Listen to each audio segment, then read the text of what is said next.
Overnight, what's expected to be the deadliest commercial plane crash in the U.S. in at least 15 years happening over the nation's capital. Eastern 17. Did you see that? Just after 8:45 Wednesday evening, an explosion lighting up the night sky in Washington as a passenger jet and military helicopter collided in midair. The water that we're operating in is about 8 feet deep. There is wind. There is pieces of ice out there. So it's just dangerous and hard to work in.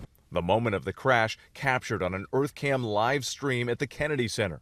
American Airlines Flight 5342 from Wichita, Kansas, with 60 passengers and 4 crew members on board, was preparing to land at Reagan National Airport. While approaching the runway, Metropolitan Police receiving multiple calls of the aircraft crashing into an Army Black Hawk helicopter. Officials say there were 3 Army soldiers on board, but no senior officials. The explosion sending what was left of both aircraft plunging into the Potomac River. I have no viable survivors at this point. About 300 first responders racing to the scene, divers desperately searching for any survivors. The water temperature barely above freezing, a life-threatening 36 degrees, with the river only just starting to thaw after being frozen over for weeks. The conditions out there are extremely rough for the responders. It's cold, wind is hard out on the river, so they're out there working. Air traffic control shutting down operations until at least Thursday morning.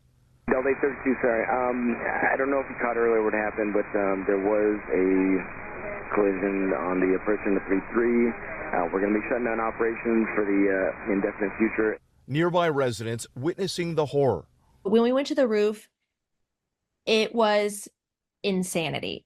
Police trucks, ambulances, command vehicles.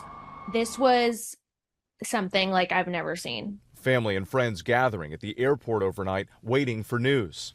We're going to know people who are on this flight, know their family members, know somebody. So this is a very personal circumstance as well as an official response. Officials in Kansas say they believe family members of victims were also arriving at the airport in Wichita. We also encourage them to stay home and stay in contact with the airline, and they'll be getting an official word directly as well.